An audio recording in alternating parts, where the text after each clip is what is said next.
and thank you for joining us for this episode of The State of Leadership, Simple and Beyond.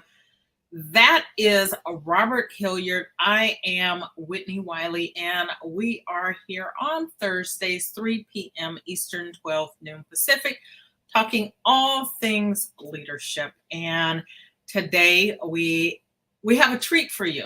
I don't know if it's a special treat or not, but it's a treat. So when we started the year, we started talking more about the simple leadership method and its 6 components. We did those 6 over the course of the first 6 months. We are repeating that with self-awareness this month. And at the beginning of the year, we introduced you to Robert Hilliard so that you would know a little bit about who you are joining every week. And now we are interviewing Whitnie Wiley. And so Robert has it's honor. Robert's responsibility. I'll put it that way. Honor. Your honor. Honor. The Robert's responsibility to interview me, because it would just be weird if I did it myself, right? It would be very weird. It would be weird. So, but hilarious. So. And it wouldn't be the first time.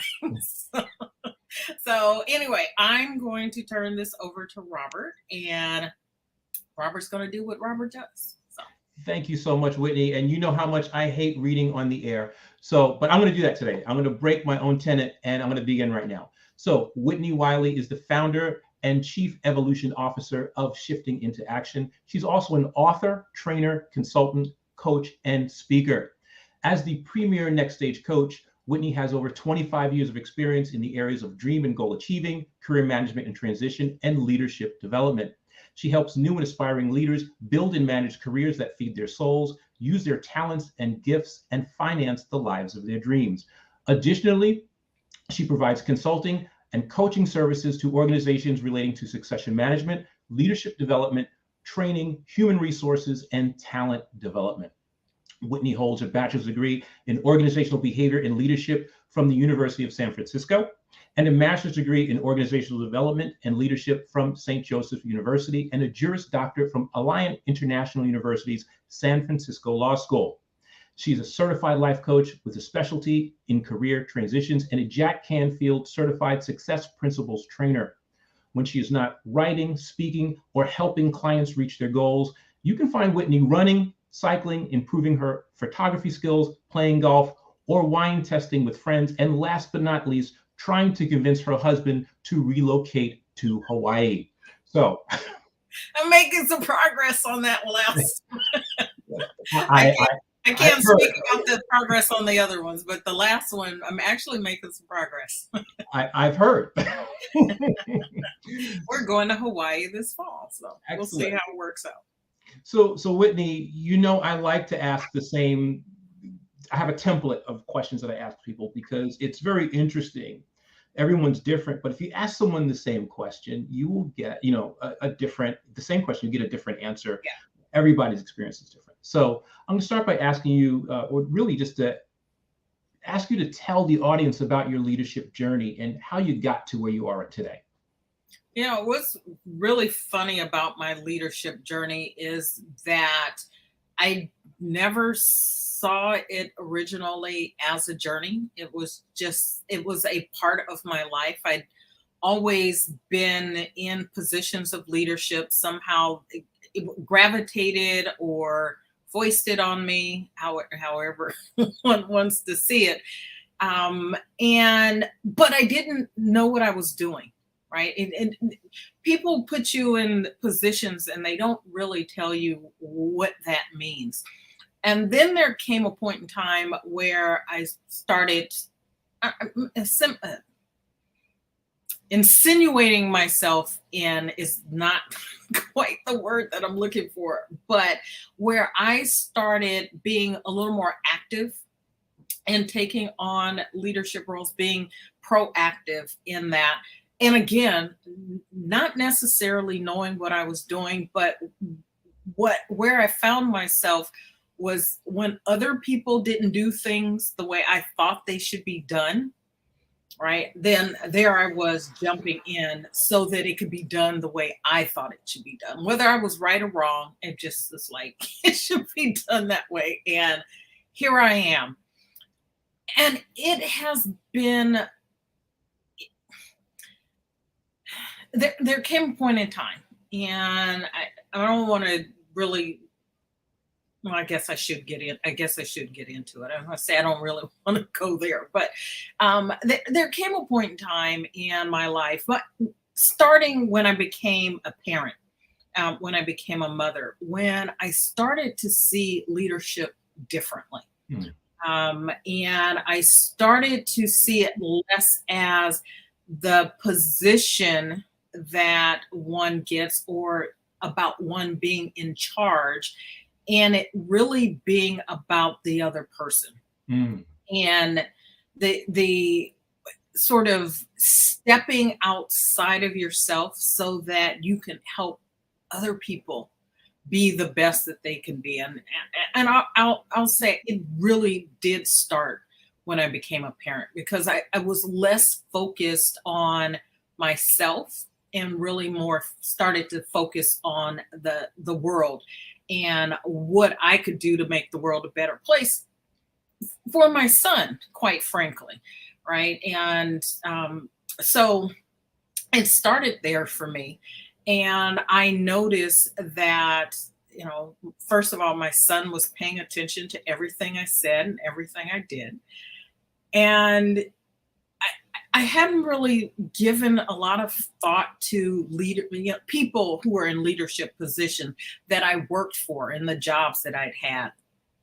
And as my son was getting older, paying attention, repeating things that I said that, for those of you who are parents, to your horror or dismay, someday your child says something, you're like, where'd that come from? And probably the answer is you. But it was like, you really need to pay attention to how you're showing up in the world. And I think for me, that really was the start of some sense of self-awareness and really paying attention to how I was showing up. And again, that it wasn't about me, right? So it started there. And I think I've shared this story before, but my son, his name is Theron, and we were in the car, we're pulling out of a parking lot, a driveway in a parking lot.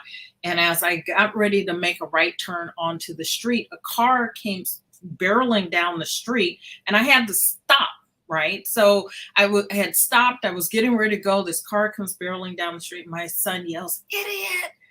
And I was like, okay, that's that's the final straw, because he was amped up over something that, at his age, he had really had no business being amped up about.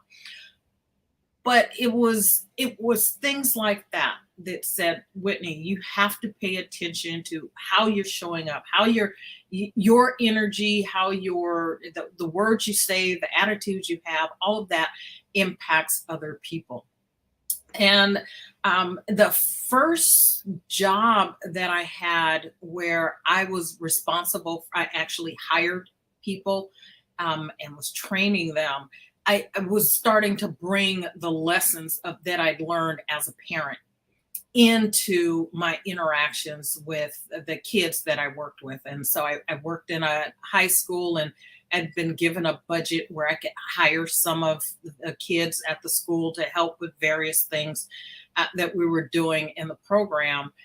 And again, it was these kids are paying attention, right? They're watching you. And so the way you talk to them matters. The way you try to encourage them matters. And it just is not about you. And that is sort of the foray into what ultimately has become the work that I do, the work that you and I do together, right? And so it was that. And then I had other opportunities to I wasn't necessarily the boss, but I was, I would say chief delegator, and paying attention, right? Being the senior staff person in an office in a particular area, and people then coming to me asking, how they should do things. And it dawned on me that, you could be, right? You could be a boss, but there's a difference between being boss and being a leader. Right. And then work the job that I had, where I was observing what I thought was not particularly great leadership, sent me down a path of wanting to learn more about it. And so I started taking courses at a local community college to learn about management and leadership. And the theories that I had, the sort of the philosophies that I learned from my experiences and observations, they were borne out in what we were learning. And it just continued from there. Next thing you know, I'm studying at USF and then at St. Joseph's, which is where I met you. And so the Jesuit philosophy about leadership really resonated with me, right? Going back to we're all leaders, right? We're leading every day. We're leading all the time. You don't have to have a title in order to be a leader. And so I really embrace that, because that's already what I believed and was living that. And just it's built from there. Great. It's so funny because when you were talking, I started thinking a lot of things that you and I have experienced have paralleled each other in a lot of ways. And one of the things that came up for me are all the situations where someone recognizes that you may have some leadership capacity about something that they have no idea about. They put you in do this, and you go, okay, and then you go back to them and you go, well, how should I do it? And they go, I don't know, you figure it out, because they have no idea. It's very interesting. And that's how a lot of people start on their leadership journey. Right. So that was very interesting. And the unfortunate part is, I think people get stuck there, right? They don't know, there's no one there to tell them. And there's no real, there may be a real interest in learning, but this is interesting. I was having a conversation with a client yesterday who is a general counsel for, I'll call it an energy company. And we were talking about asking for help. And sort of an unwillingness really of people to ask for help. And asking for help doesn't always mean I need you to do something for me, right? It could be, I just need you to listen, right? But we sort of have this propensity for we're rugged individualists, and, we have to, buck it up and, just show up. And so I think that shows up in leadership a lot of times, where we don't necessarily know how to lead, but someone has entrusted a position to us, and maybe we don't want to let them down. Maybe we don't want them to know that we don't know what we're doing. And so we start doing what others have done, right? The models that have been laid out before us. And some of those models were not great models. Right. Yeah. Right. And so now we're perpetuating not great leadership, rather than saying, that didn't work for me. It probably doesn't work for other people. And so I should find another way. And, so I would say this, one of the things that I have been willing to do that I think is pretty important for leaders is be okay with knowing that I need to learn and grow, right? That I'm not afraid of taking a class or having a conversation with someone, reading a book. I don't know everything, even after over a decade. There are some people studied leadership multi-decades more than I have.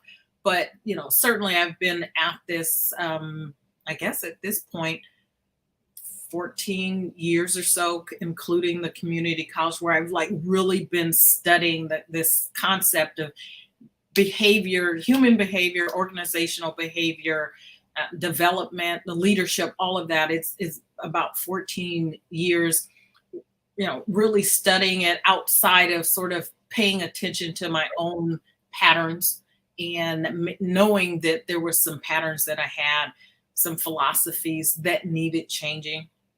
And it's important for all of us to be willing to take some steps towards at least exploring whether or not what we're doing is the best way or a good way, an effective way, right? Not being judgmental, but more effective way of getting to the end results that we're desiring in our positions as leaders or in just our lives as leaders. Wow. So our theme this month is self-awareness. So one of the things I want to ask you is you made, and I love the fact that the name of your company is Shifting into Action. And you had to shift from practicing law to doing this work. What did you become aware of that made you decide to have that shift? And what did you notice about yourself? There's so many things, but what I noticed primarily is the work that I was doing. So I am a lawyer. I practice law, still do, though not the way I had in the past. But the role that I had in the last organization that I worked for full time, it wasn't resonating with me anymore. And so I knew I needed to make some changes. I didn't want to be unhappy. I didn't want to be miserable in my work. I really wanted to enjoy what I was doing, how I'm spending a third of my life, third of my day every day. I really wanted to enjoy that. So I knew I needed to make some changes. What's really interesting is I enjoyed the legal part of what I was doing. I enjoyed the law, but I wasn't getting opportunities, or maybe I wasn't creating opportunities, whichever. So it wasn't happening for me. And at some point, my husband, said to me, if you don't like what you're doing, leave, right? Just sort of leave. And I was like, well, I can't leave. And so I needed to come up with a plan. And I started looking at all the things that I had done in my life, the things that I enjoyed in particular, like the jobs that I had that I enjoyed, or the aspects of jobs that I had, the aspects that I enjoyed of jobs that I had. And there was a theme sort of running through them. And the other sort of thing that happened is that people, for whatever reason, gravitate to me. They come to me for advice. They come to me to ask my opinion about things. And I was noticing that was happening around the area of careers. So here's the really ironic part. People are coming to me for that, and my career sort of in shambles. Right? So I had a good job, good career, made good money and all that, but I wasn't happy in it. Yet and still, people were coming to me asking for help and advice in that. And so I noticed that was another threat. So I started to put together the things that I enjoyed, that I was good at, that people were coming to me for. And it was like, well, what if I did some, coaching? And so I got a certificate, went and got training and certified as a life coach, particularly with a specialization in career transitions. And sort of, as they say, the rest is history. I was thinking about, what it was I wanted to help my clients with, and what I saw as sort of the sticking point for people, and it was taking action, right? And it was having a mindset and changing the mindset or shifting that mindset so that they could take action. And so started playing around with that, and that's where shifting into action came. And it was what I was having to do myself, right? So being in a place where I had, I could have lived out the rest of my existence doing what I was doing. All right. Wouldn't have been happy, but I could have done it. And financially, it would have been great. Right. But that's not how I wanted to live my life. And so I had to make the shifts that I work with my clients to help them with, or organizations, right? That we all have to do some of that, the introspection, getting the self-awareness about what's keeping us where we are. Why aren't we taking action? And that it started there and has become something great in my life, and I believe in the lives of my clients. Excellent. One thing that we tend to forget, or I try not to forget, and I'm sure that you keep it front of mind or top of mind. Top of mind is use of self, right? That's what we say in our field, use of self.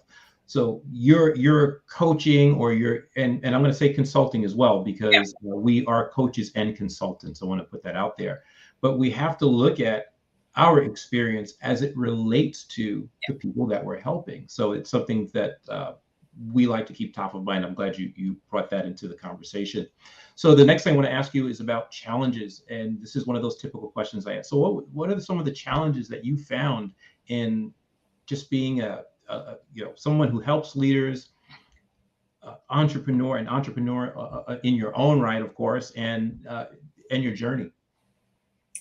Yeah, I think one of the biggest challenges, my personal challenge, I'll start there, is even though I am willing to learn and grow, not letting the need to learn and grow be a roadblock or a hindrance to actually taking action, right? And so I think back on the work that you and I are doing, our partnership, and on my part, constantly wanting to, learn one more things and feel like you have it right, and letting that get in the way of taking action. And what I have learned is that the answers will come, right? That you can be on a parallel track. You can be learning and doing simultaneously, right? If you wait until you feel like you know everything that you need to know, you'll never pull the trigger, right? Because there's always something new to learn. And the field that we're in is, it's ever changing. It's always evolving. And so if I kept waiting and waiting, nothing would happen. And I see a lot of that happening with potential clients. And when I first start working with clients, that they are sort of wrapped up in what's missing, rather than focusing on what's there and what they have to work with. And that it really is about taking action.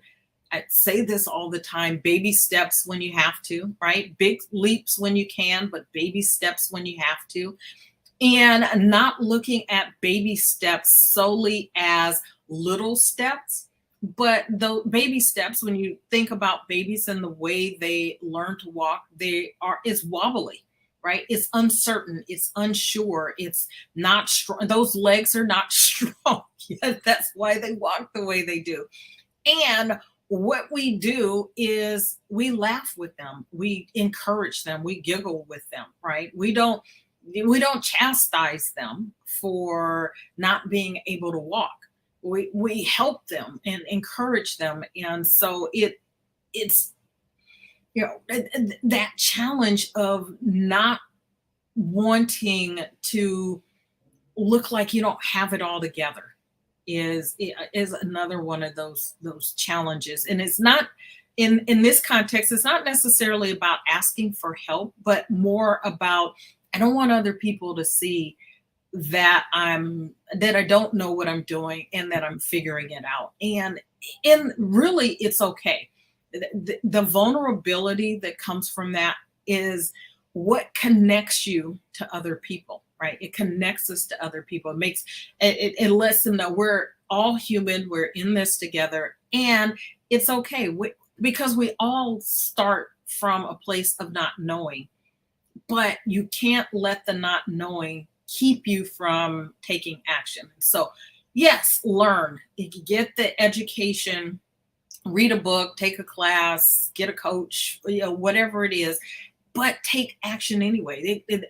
Little actions, big actions, wobbly actions, whatever, but do something that's moving you towards where it is you want to go while you're learning the things that you need to learn.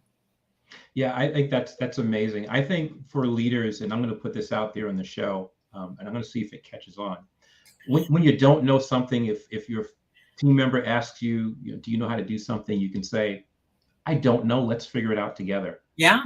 And see what that does for your relationship. I have a hunch it's going to make your relationship with that person stronger. No, I agree. And that's certainly one of those areas where, when I had students working for me, and in the early days of my being a professional leader, I'll put it that way, right?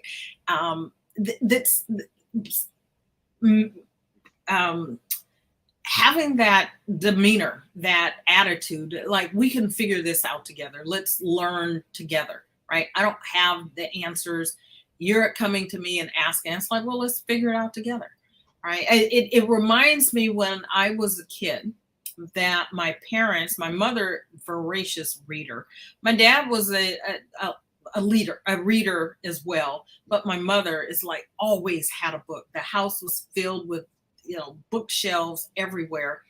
Rarely found her without a book. Right now, she still reads a lot, reading several books at one time. It's something that I've gotten from her, reading multiple books at one time. But both of them were about learning, right? So it's sort of part of the culture that I come from.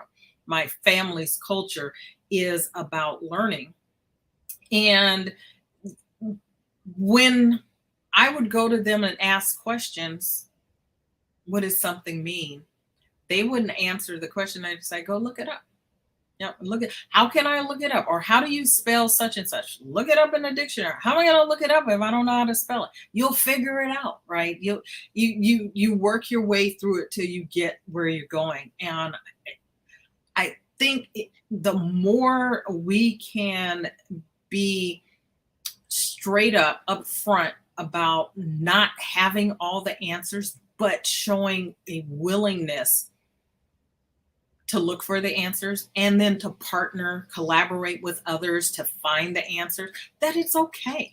It's okay. No one has ever come to me and said, oh, you're a bad leader because you didn't have the answers. Right. I've never heard that. People usually complain about a lot of other stuff before they get to that one.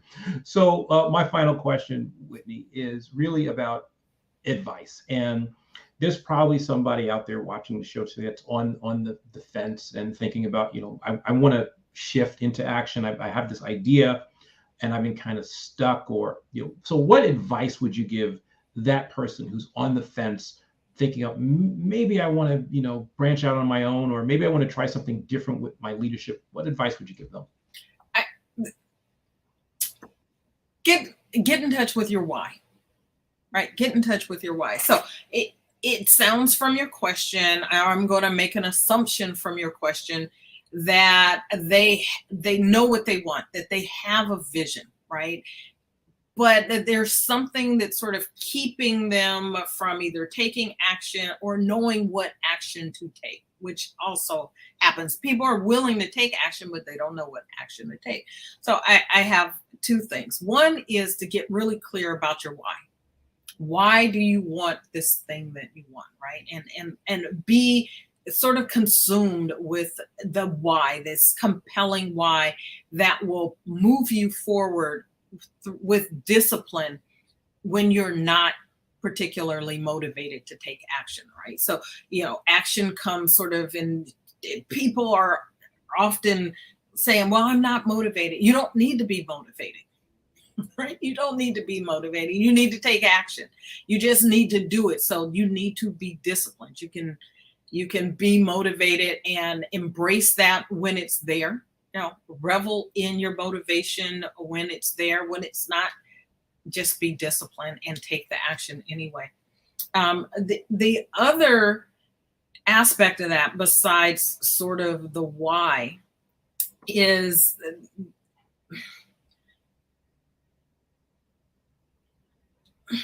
you've got this vision, right? That you have to be willing.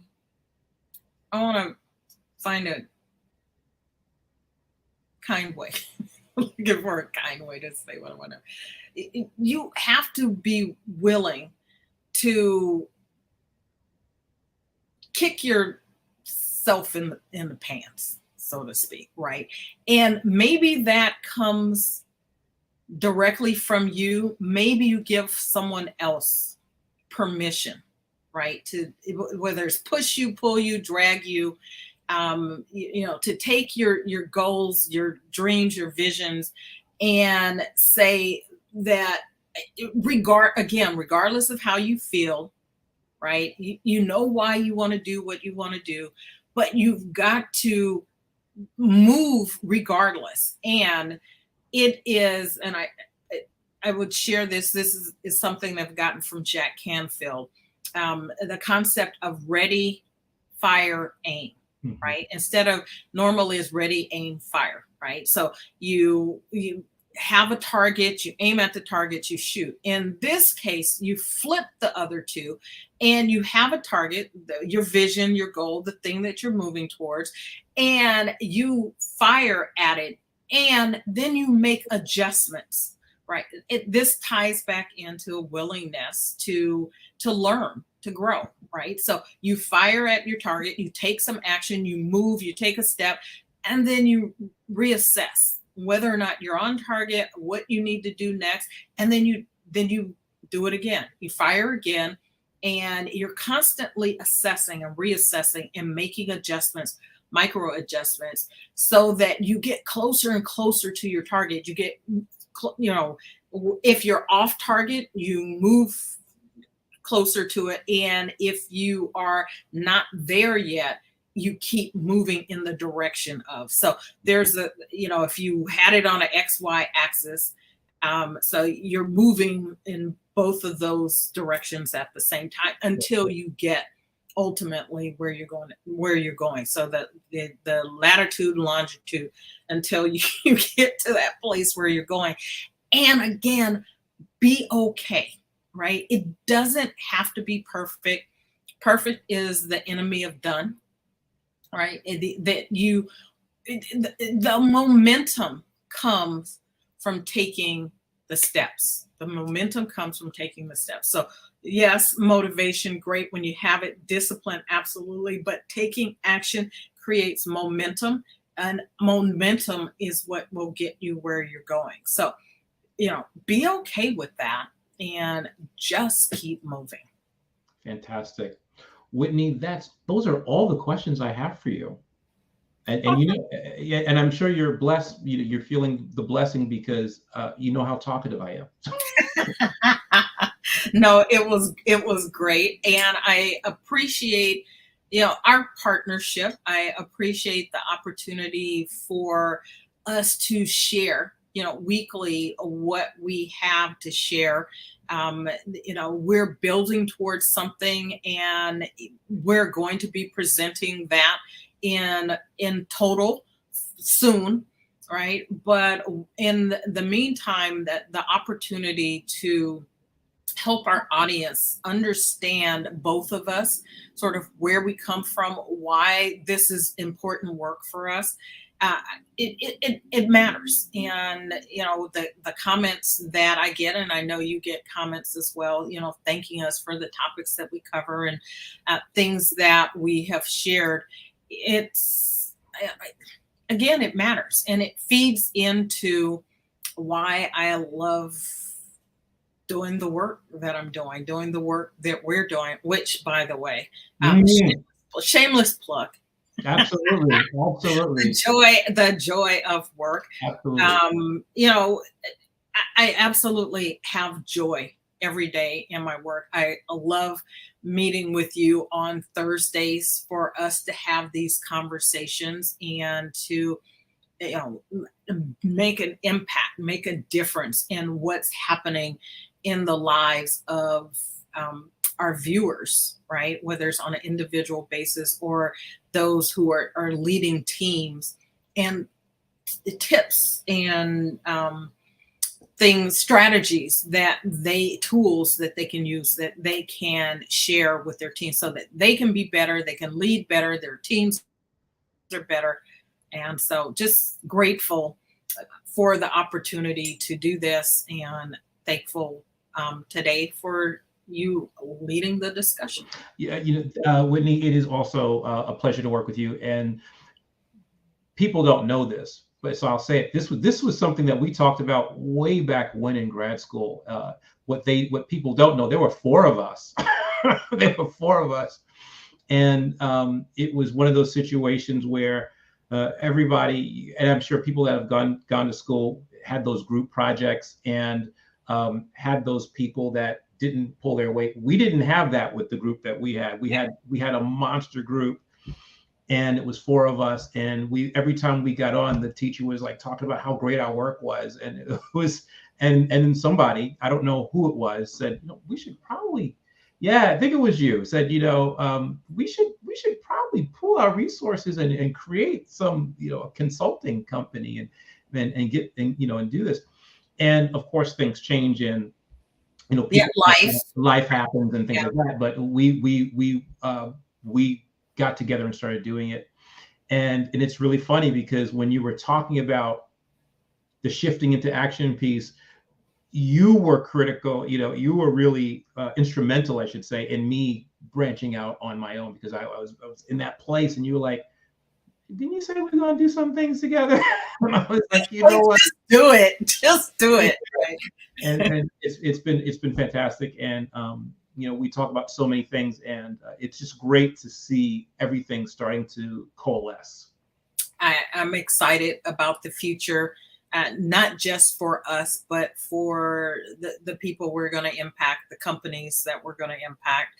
I'm really excited about what's to come, and grateful to have met you.